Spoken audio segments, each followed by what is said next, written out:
الله وبركاته. شكرا. قبل 7 سنوات في هذه القاعة بالذات، عندما تحدثت إلى مجموعة من الإخوان والأخوات من مناضلي ومحبي حزب جماعة التحرير الوطني، كنت قلت لهم: أنا لا أمتلك أدوات اللغة الأمازيغية حتى أحدثكم بها، ولكن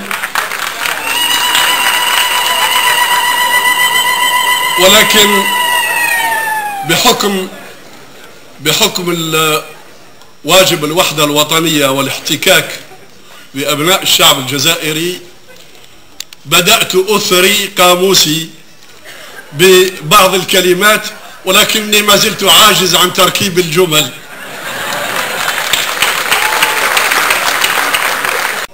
معناها أن جماعة التحرير الوطني عندما أسست في أول نوفمبر 54 أسست طبعا من أجل تحرير الوطن وجمع كل الطاقات داخل جماعة التحرير الوطني من أجل تحرير الوطن ونيل استقلال الجزائر، ولكن أيضا أسست من أجل بناء دولة ديمقراطية. إذن اللي يتهمونا بأننا مناش ديمقراطيين نقول لهم ارجعوا لك دو نيسانس نتاعنا، دولة ديمقراطية. ولهذا عندما اقتضت الضرورة بالنسبة للوطن في اختيار النهج التعددي بعد أحداث أكتوبر 88، جماعة التحرير الوطني لم تعترض على الإطلاق من أن تفتح الساحة السياسية للتوجهات الفكرية الأخرى في تعددية. كنا وما زلنا نتمنى أن تكون إضافة إضافة إلى الساحة السياسية الجزائرية، حتى تكون المنافسة من أجل تقديم الأفضل والأحسن للجزائر. 2، البعض الآخر يقول على التوجه الإسلامي، لأن في لحظة من اللحظات كانوا يقولوا باللي جماعة التحرير الوطني ربما عندها ميل للعلمانية نتيجة فهم خاطئ لبرنامج جماعة التحرير الوطني. كنت ذكرتكم بمحتوى بيان أول نوفمبر 54، يقول دولة ديمقراطية في إطار المبادئ الإسلامية. معناها احنا عرب، احنا أمازيغ، لكن كلنا مسلمين وكلنا جزائريين، ولا واحد يزود علينا، ولا واحد يزود علينا في قضية الإسلام. علاش؟ لأن طبيعة الجزائريين أنهم نهضوا في أسر مسلمة، وبالتالي العرين للجزائريين هو الإسلام. ولكن الإسلام يوحد ما يفرقش، الإسلام يجمع ما يفرقش، والإسلام ما هوش تطرف، الإسلام ما هوش إقصاء، الإسلام ما هوش تكفير للآخر، الإسلام يجمع، إسلام تسامح. فلهذا في جماعة التحرير الوطني احنا في راحة من أمرنا، لا الديمقراطيين يزودوا علينا ولا الإسلاميين يزودوا علينا.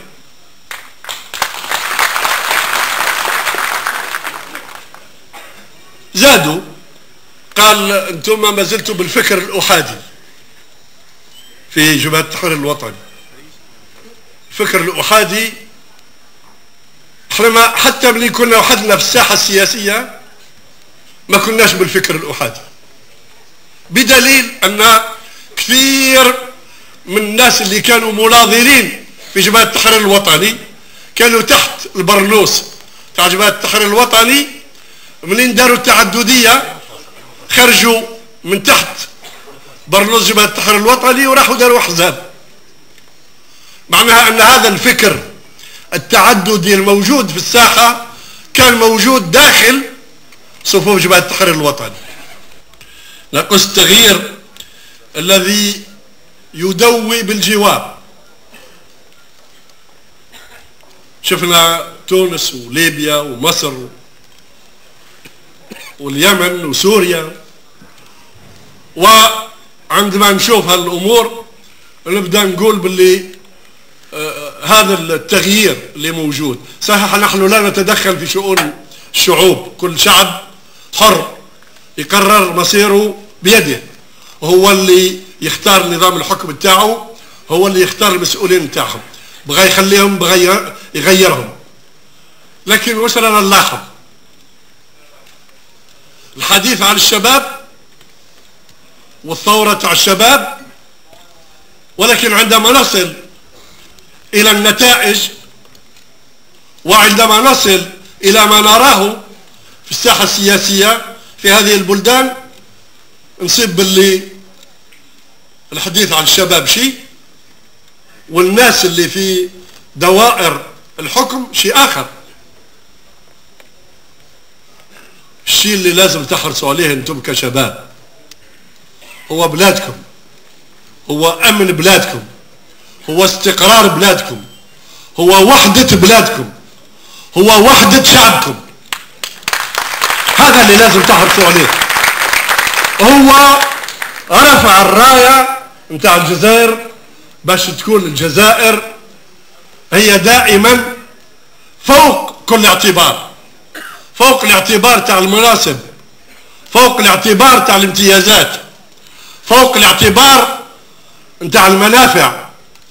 الجزائر ما عدناش عليها بديل، ما عدناش عليها بديل المنطقة. ولكن نقول لأبناء وبنات هذه المنطقة أنتم من ينبغي أن يتصدى لكل من يريد أن يستعمل خصوصية هذه المنطقة لضرب وحدة هذا الوطن.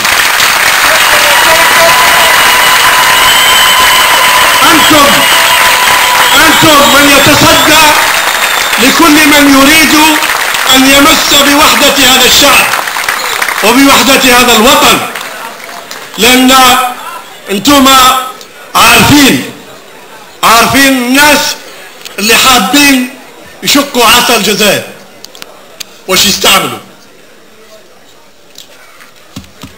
شعبنا واحد. صحيح أن عندنا خصوصيات ثقافية، عندنا خصوصيات عرقية، لكن هذا مصدر ثراء، هذا مصدر ثراء، هذا اللي يخلي الجزائر تتباهى بتنوعها. ولكن هذا أيضا الذي يحمي الجزائر ويحمي مقدرات الجزائر، لأن موش بالانسياق وراء بعض من لا يرون في الجزائر إلا ما هو خاص لهذه المنطقة أو تلك. احنا بلادنا محتاجة إلى مزيد من التماسك، وبلادنا محتاجة إلى مزيد من الجهد من أجل استكمال بناء دولة الشهداء، لأننا نعتز ما كاش بلاد في العالم قدمت الشيء اللي قدمته الجزائر بتتحرر وبتسترجع سيادتها. ونص ساكن. ندعو السيدة جميلة عويش لتكريم سيد الأمين العام باسم بنات الشهداء لولاية تيزي وزو.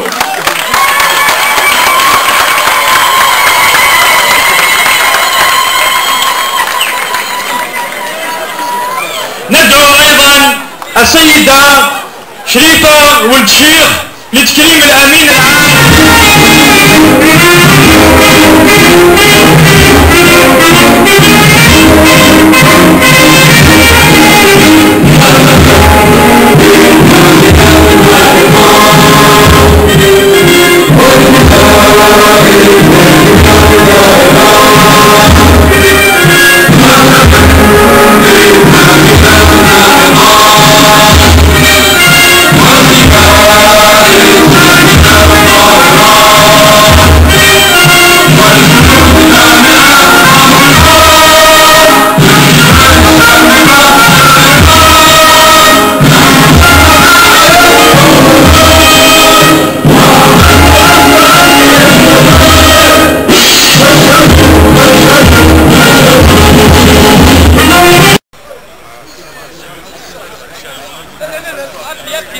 شايف تفضل يدك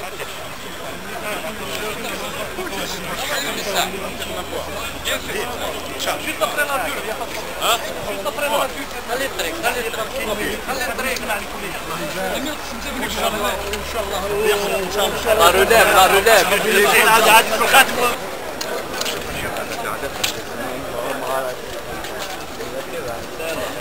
الله